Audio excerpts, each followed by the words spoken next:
ఈ ప్రపంచంలో మీకు అన్నిటికన్నా పెద్ద శత్రువు ఎవరు? ఈ ప్రశ్న ఎవరినైనా అడగండి. ప్రతి ఒక్క వ్యక్తి దగ్గర ఎవరో ఒకరి పేరు తప్పకుండా ఉంటుంది. వారిని తమ శత్రువులుగా నమ్ముతారు. పదండి, మీకు వాస్తవికతను వివరిస్తాను. ఈ ప్రపంచంలో మీకు అన్నిటికన్నా పెద్ద శత్రువు ఎవరంటే మరెవరో వ్యక్తి కాదు. మీ అన్నిటికన్నా పెద్ద శత్రువు ఏంటంటే భావం. ఈ భావం మరి ఎక్కడ ఉండదు, మీ లోపలే ఉంటుంది. ఈ భావం మీకు నష్టం కలిగించగలదు, మిమ్మల్ని దుఃఖించేలా చేయగలదు. భావంలానే అహంకారం, లోభి, క్రోధం, మోహం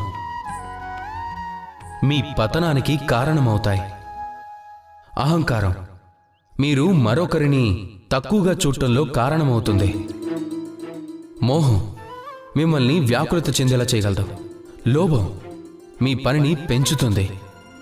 ఇక క్రోధం, దాని అగ్ని అన్నిటికన్నా ముందు మిమ్మల్ని దహించేస్తుంది. ఎలా అయితే మనం వేరే శత్రువు గురించి ఆలోచిస్తామో, ఈ శత్రువు గురించి ఏంటి? ఎలా ఈ శత్రువుని మనం ఓడించగలుగుతాం? ఇక ఈ అస్త్రం పేరే సంతృప్తి. ఈ సంతృప్తే మీ మనసుకు శాంతిని